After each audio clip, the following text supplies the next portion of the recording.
And the Democrats, as I said, seem to have no interest in working with President Trump on cultural issues or anything for that matter. But is that good politics? Well, not according to a poll I mentioned just a short while ago.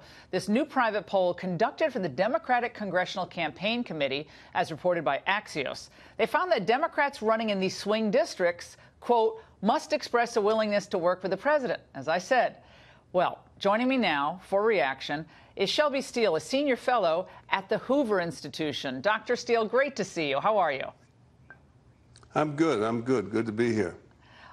Does that surprise you that there seems to be an unwillingness on the part of Democrats, even on issues where the president has moved, let's say moving on that issue of the DACA kids, from 800,000 kids who would have gotten amnesty, Dr. Steele, to 1.8 million who would have received amnesty under the Trump proposal. But the Democrats, in the end, as I predicted, said, not going to do it.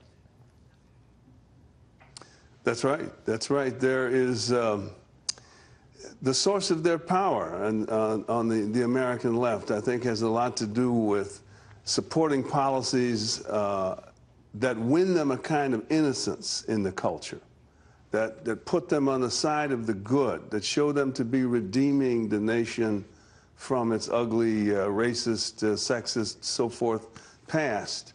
And so that's what they're looking for in bills like this and in much of what they pursue today, because the other side of that is that America has morally grown in the last 50 years.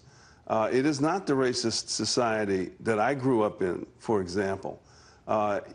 Today, it is, you can say that the oppression of minorities is over with. It's simply no longer a systemic part of our lives. We can do what we want. Well, this pretty much pulls the rug out from under liberalism. They have no other mandate than to rectify history and rectify the past. And so they are a bit exhausted at this point. They don't know what to do next. Well, this Stefan Clark funeral that I mentioned just a few minutes ago, Al Sharpton flies in. He gets up and he speaks at the funeral. Mm-hmm. People are very impassioned. He says, I flew here 3,000 miles only for this family and to keep this going. And we have a soundbite. Let's watch. White House Press Secretary Sarah Huckabee Sanders to say this is a local issue is a main reason that many of us said no matter what, we'll be here. This is not a local issue. It's a national problem. It's a national problem. Now, we'll see what the facts of this case ultimately show, but whether it was Trayvon Martin or Michael Brown or Freddie Gray, each horrible incident ended up becoming a racial flashpoint, regardless of what the ultimate facts determined, Dr. Steele. Well, the flashpoint, if we're going to have a flashpoint, should be Mr. Sharpton should fly to Chicago, where in 2016, 762 young black, largely boys, shot by other black boys, committed that many murders in 1 year. Where was Reverend Sharpton then? Again, liberalism goes after, excuse me, examples of victimization. What's amazing about Mr. Sharpton, he has a passion for black victimization. He loves it. He celebrates it. He won't let anybody escape it, because victimization is his only source of power. He has nothing else to offer, nothing to say about the economy, immigration, whatever. Nor do most people on the left have much to say about those issues. But they can sure call people racist. They can sure take positions that give them this sort of aura of innocence from the American. But I'm not a racist. I'm an innocent, good-hearted American. We're going to go and we're going to have diversity and inclusion and so forth, while they actually ignore the real problems. If you got 762 boys being shot on the south side of Chicago in 1 year, that suggests a profound, almost unheard of level of human pathology, particularly in the Western world. Well, what do they have? We will believe them again when they begin to have something meaningful to say about that circumstance.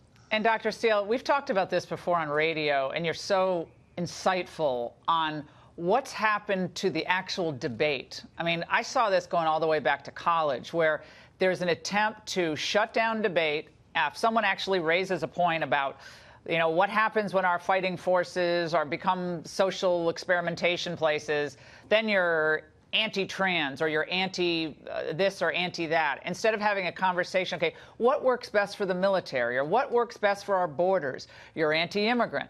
So the left does not want a discussion. They want to impose their will on others, right. And if you do not bow down to them, they want to try to demonize you or, you know, isolate the Saul Alinsky tactics yes. that are so patently obvious at this point. That's absolutely right. They really want to shame you, and that's really what they are about. Again, they have no other raison d'etre other than this sort of, again, identification with innocence and moral superiority and so forth. The one thing that liberalism hates the most, which conservatism, by the way, tends to represent, is pragmatism. How do we, in the nuts and bolts of it, how do we fix a problem like the family breakdown we see across the Black America today? What do we do there pragmatically down on the ground that can actually move us into the modern world now that we, as blacks, we enjoy this level of freedom? What's going to take us help us meet that challenge? Nothing to say. They want to take us back to the old world. He wants to fly to Sacramento, stand before the coffin of another black kid, and basically identify that event with slavery and segregation and so forth, and show himself to be humanely concerned with all of this, when, of course, he never appears in Chicago or Baltimore or St. Louis or Detroit. Any of those cities. No, it's a heartbreaker, but it is utterly predictable, and to a lot of people, it's utterly depressing. But your insights are amazing. I do a whole hour with you. Thank you so much for coming on tonight. We really, really appreciate it.